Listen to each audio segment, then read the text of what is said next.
A German officer saw him standing in flare light, wrapped in rags, holding a rifle, staring directly at him from inside their own perimeter.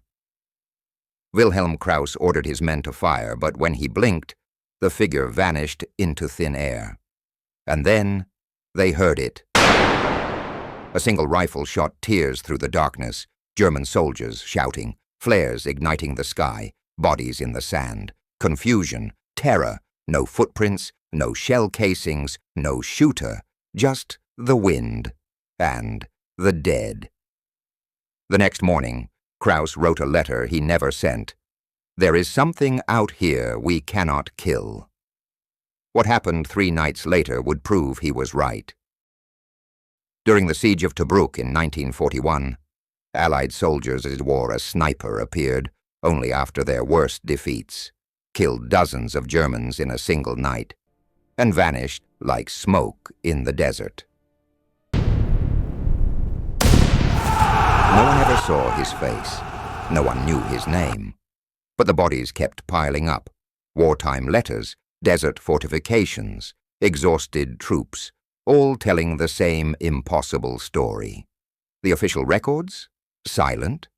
No medals were ever awarded. No unit claimed responsibility. But dozens of veterans, British, Australian, German, remembered the same thing. They called him the Ghost. And here's the unsettling part. Tobruk was on the brink of collapse. Morale was shattered. The Germans were closing in. But after the Ghost appeared, something changed. Men started standing their ground. Hope returned. So the Germans decided to hunt him down. They sent dogs, armored cars, elite troops. They turned night into day with flares and firepower. And when the smoke cleared, they found nothing. Not even a body. But the next night, the rifle fired again. So was he real? Was he one man? A team?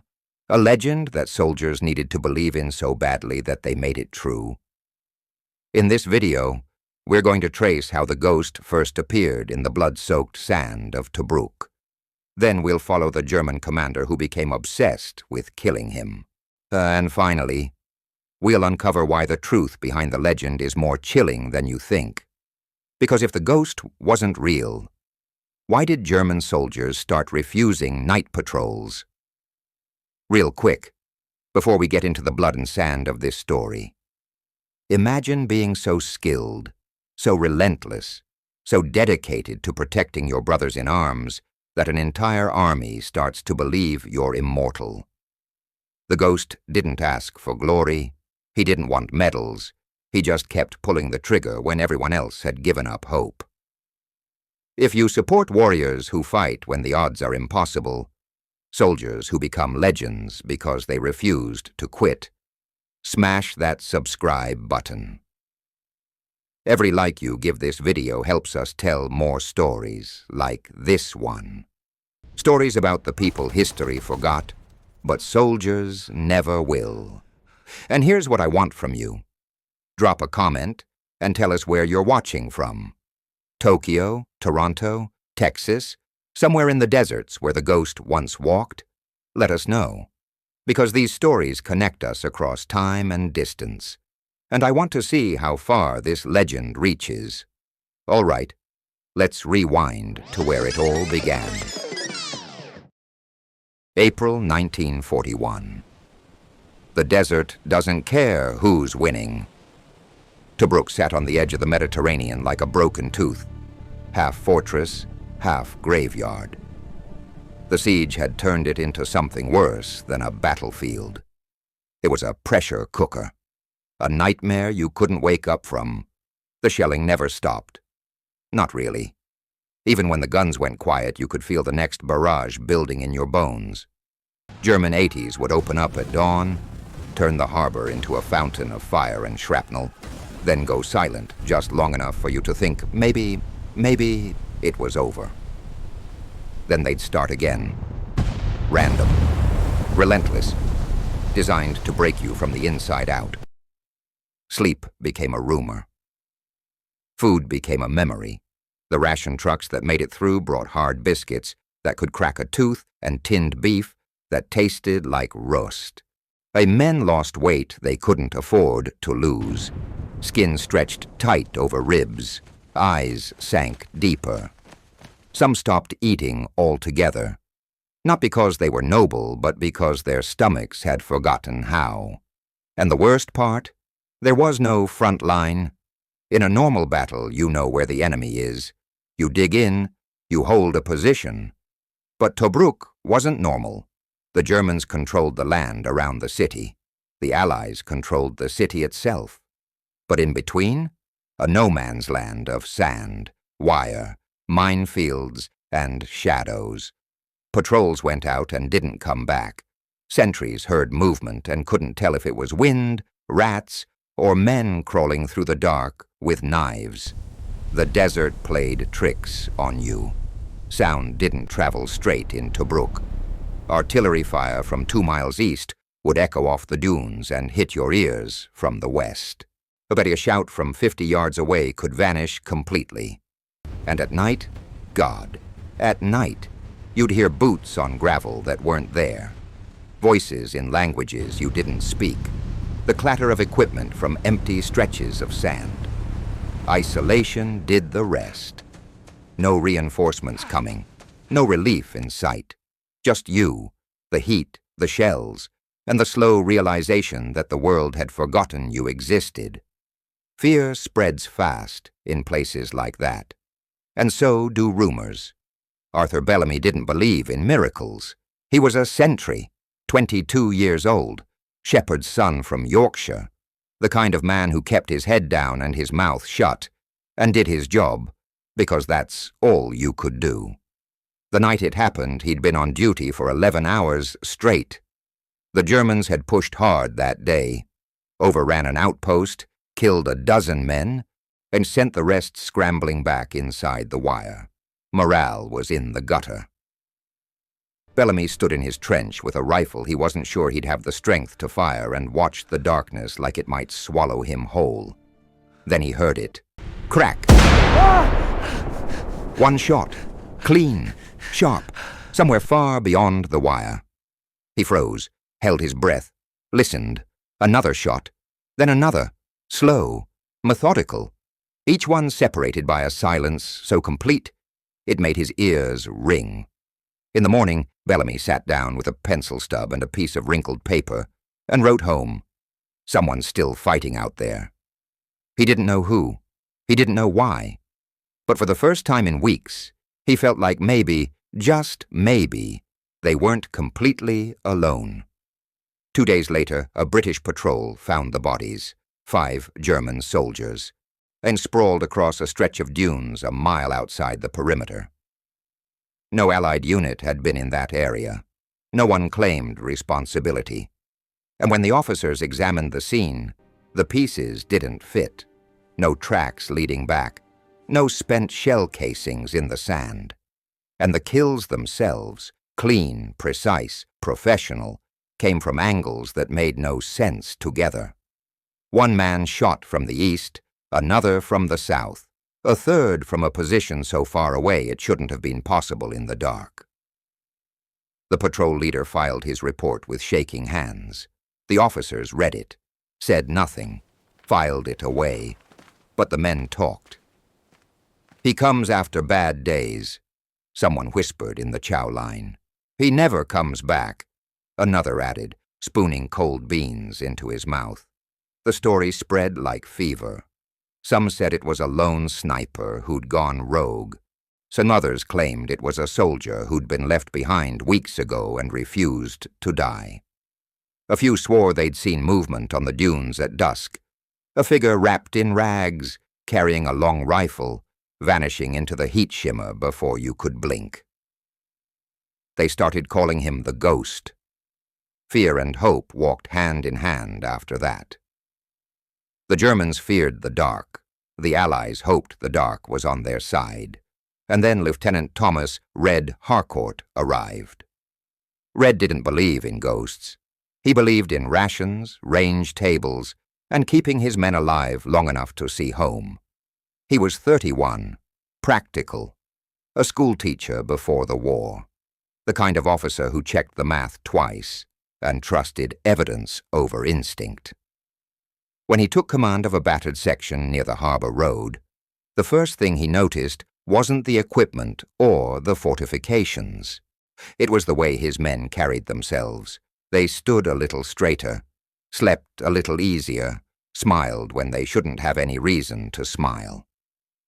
"Something's different," he said to his sergeant. The sergeant glanced toward the dunes. "They believe, sir." "Believe in what?" "That someone's got our back."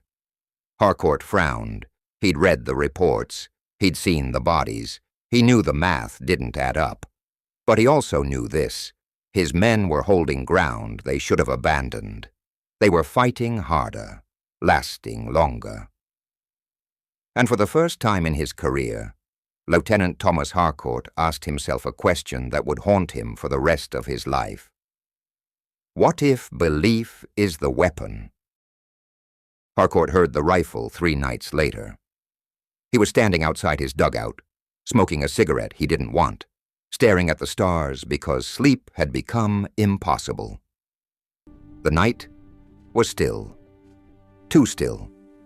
The kind of quiet that made your skin crawl. Then crack.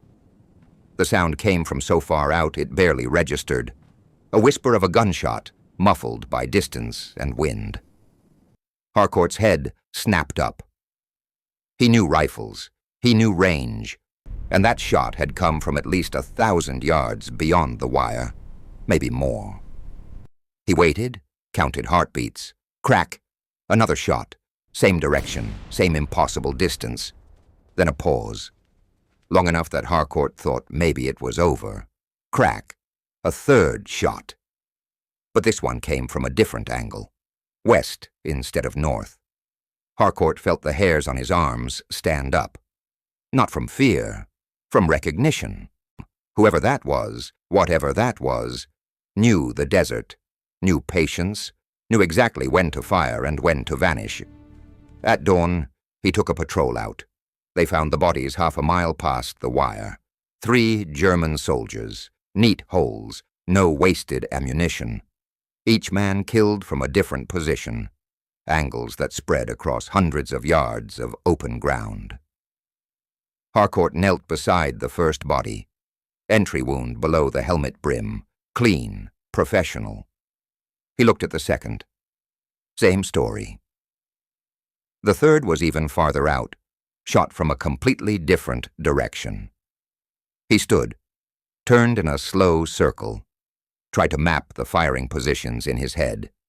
It didn't make sense. To hit all 3 men in one night, the shooter would have had to sprint between positions across open sand, in the dark, without leaving tracks, without being seen or heard, and without missing a single shot. One of his men crouched beside the farthest body and looked up, face pale. "Sir, he was already dead before he fired." Harcourt stared at him. "What?" "The ghost, sir. They say he's already dead. That's why he doesn't leave tracks. That's why no one sees him." Harcourt wanted to argue, wanted to pull out a map and a pencil and explain trajectory and physics and the basic limitations of the human body. But he didn't, because standing there in the sand, staring at 3 impossible kills, he couldn't answer the only question that mattered. If one man couldn't do this, who did? Captain Wilhelm Krauss didn't believe in luck. He believed in maps, orders, and the mathematics of war. He'd fought in Poland, France, North Africa, survived ambushes, artillery barrages, and 3 attempts on his life, by partisans who should have killed him but didn't.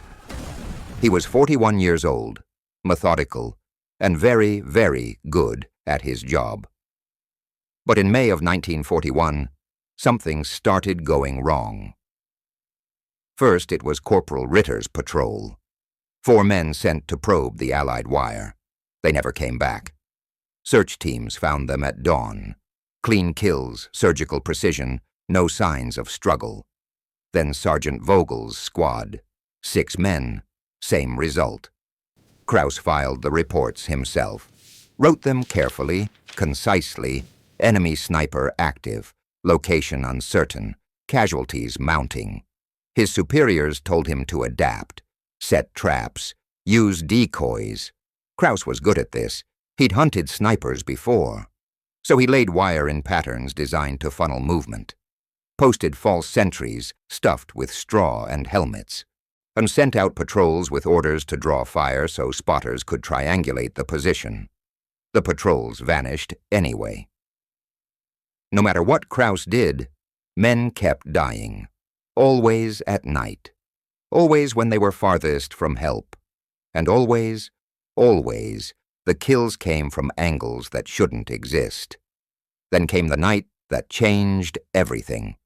Kraus was standing inside his own perimeter, triple-checked defenses, sentries every 30 yards, flares ready to light up the entire sector. He'd stopped sending patrols out. If the sniper wanted kills, he'd have to come to them, and he did. The sound came from inside the wire. A sentry dropped. Neat hole beneath the helmet brim. Men shouted. Rifles swung toward shadows. Kraus screamed for flares. The night exploded into white light. And there, standing in the open, not 20 meters away, was a figure, wrapped in rags, camouflage netting draped like a veil, rifle cradled in both hands, standing perfectly still, not running, not hiding, just watching. Kraus's hand went to his pistol. His mouth opened to shout. But the words stuck in his throat because the figure didn't move, didn't flinch, didn't seem to care that a dozen rifles were aimed at its chest. The flare began to die. Kraus blinked just once, and when his eyes refocused, the figure was gone. Not running into the darkness, not diving for cover, just gone. The perimeter erupted. Men fired into nothing. Dogs barked at empty air. Kraus stood frozen, heart hammering, staring at the spot where something impossible had just stood. That night he sat in his tent with a pen and paper. His hands shook as he wrote to his wife. "The desert is haunted." He crossed it out, tried again. "There is something out here we cannot kill." He folded the letter, sealed it, and never sent it. Because how do you explain that you've seen a ghost, and it saw you back? Kraus has seen something impossible. His men are falling apart. And the ghost just proved he can strike anywhere, even inside their own defenses. But this is where the story gets truly unsettling. Because what happens next isn't just about one sniper hunting in the dark. It's about how a legend splits into two terrifying versions, and how both sides start fighting a war against something they can't even define. If you want to see how the ghost evolves from a sniper into something far more dangerous, and find out why German supply dumps start burning with a single word carved into the wreckage, you need to watch Part 2. Hit that subscribe button right now so you don't miss it. Drop a comment and tell me, do you think Kraus actually saw a ghost, or is there another explanation? Part 2 drops soon. And trust me, you're not ready for what the ghost does next.